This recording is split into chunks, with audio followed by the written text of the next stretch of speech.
Henry Fonda was a distinguished American actor whose career spanned over 5 decades and included a variety of roles in film, theater, and television. Born on May 16, 1905 in Grand Island, Nebraska, Fonda became one of Hollywood's most respected and popular actors, known for his portrayals of decent, principled men. Fonda's journey into acting began in the early 1920s, when he joined a community theater group in Omaha, Nebraska. This experience ignited his passion for acting and led him to move to the East Coast, where he joined the University Players, a group that included future stars like James Stewart and Margaret Sullivan. Fonda's Broadway debut came in 1929 with the play The Game of Life and Death, marking the start of a successful stage career. His transition to film occurred in the mid-1930s, and he quickly established himself as a leading man with his performance in The Farmer Takes a Wife. Throughout the late 1930s and 40s, Fonda appeared in a series of successful films, including Jezebel and The Grapes of Wrath. His role as Tom Joad in The Grapes of Wrath remains one of his most iconic performances, earning him his first Academy Award nomination for Best Actor. The film, directed by John Ford, was an adaptation of John Steinbeck's novel and dealt with the struggles of an American family during the Great Depression, showcasing Fonda's ability to portray deep moral conviction and empathy. During the early stages of the Second World War, Henry Fonda and James Stewart raised funds to aid in the defense of Britain. On August 22, 1942, not wanting to be a fake in a war studio, Fonda enlisted in the U.S. Navy. Despite being 37 years old, he didn't want to keep acting while others were fighting.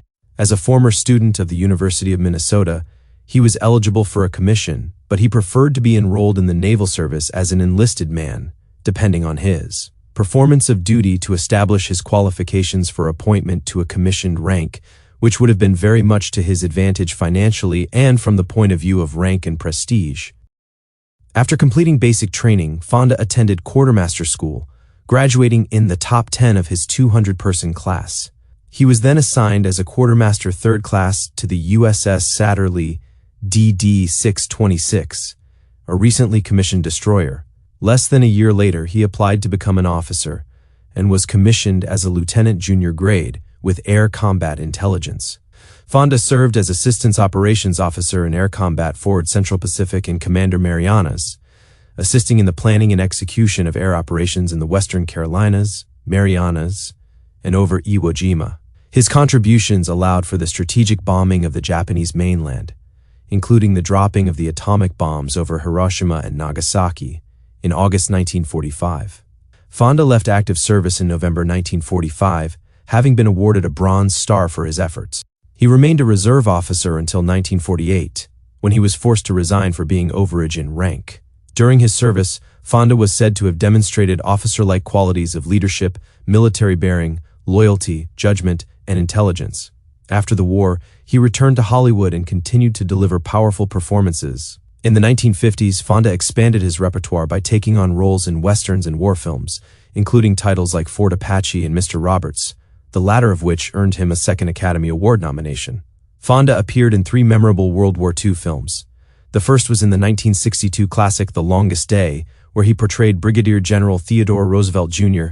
Roosevelt was the deputy division commander of the U.S. 4th Infantry Division, who came ashore on Utah Beach. In the film, Major General Raymond Barton, the division commander, allowed Roosevelt to go ashore with the first wave after several pleas. In reality, Roosevelt was forced to write a letter of appeal before being given permission. He was the only general to land in the first wave, and at 56 was also the oldest. His son Quentin also landed at Omaha Beach on June 6. As was depicted in the film, Roosevelt led the 8th Infantry Regiment and 70th Tank Battalion landing at Utah Beach. He was soon informed that the landing craft had drifted south of their objective, and the first wave of men was a mile off course. Walking with the aid of a cane and carrying a pistol, he personally made a reconnaissance of the area immediately to the rear of the beach to locate the causeways that were to be used for the advance inland. He returned to the point of landing and contacted the commanders of the 2 battalions, Lieutenant Colonels Conrad C. Simmons and Carlton O. McNeely, and coordinated the attack on the enemy positions confronting them. Opting to fight from where they had landed rather than trying to move to their assigned positions, Roosevelt's famous words were, "We will start the war from right here." In 1965, Fonda appeared in another major World War II production, Battle of the Bulge.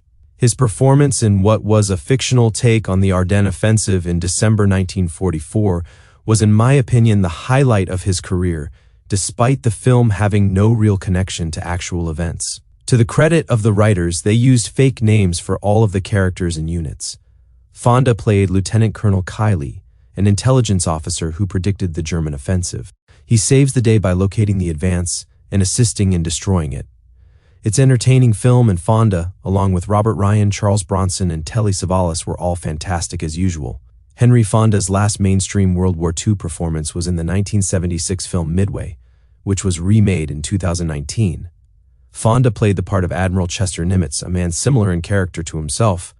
Although Midway was a strange mix of fact and fiction with plenty of inaccuracies, the cast, along with archival footage of the Pacific War, was strong enough to give the film some depth. One of Fonda's most significant contributions to cinema came with the 1957 film 12 Angry Men, a courtroom drama in which he played Juror 8, a man committed to justice and due process. Not only did Fonda star in the film, but he also produced it, demonstrating his dedication to projects that resonated with his personal values. By the 1960s and 1970s, Fonda had become a revered figure in Hollywood, appearing in films such as Once Upon a Time in the West and On Golden Pond. His performance in On Golden Pond, alongside Katharine Hepburn and his daughter Jayne Fonda, was particularly poignant and earned him his first Academy Award for Best Actor. The film explored themes of aging, family dynamics, and reconciliation, and showcased Fonda's ability to convey vulnerability and warmth. During the Vietnam War, Henry Fonda toured with the USO as a way of boosting the morale of troops serving overseas. Recalling the visit, he said, "It was a trip that this 62-year-old man didn't want to take, but I felt I had to, for the guys sweating it out and dying in the rice paddies and jungles." Decades later, in 2004, the USO was moving offices when members came across a letter written by Fonda to the organization. In it, he wrote a heartfelt message calling his Vietnam-era work the most rewarding experience of my life, and I will forever be grateful that I was given this opportunity. In addition to his film work, Fonda remained active in theater throughout his career, returning to Broadway several times and earning a Tony Award for his performance in Mr. Roberts. His contributions to the arts were recognized with numerous awards, including an honorary Academy Award in 1980 for his life's work. Henry Fonda passed away on August 12, 1982, leaving behind a legacy of excellence in acting. His career was characterized by a commitment to roles that highlighted integrity and honesty, qualities he embodied both on and off the screen. Fonda's impact on American cinema is enduring, as he remains a symbol of the principled, everyman hero, inspiring generations of actors and audiences alike.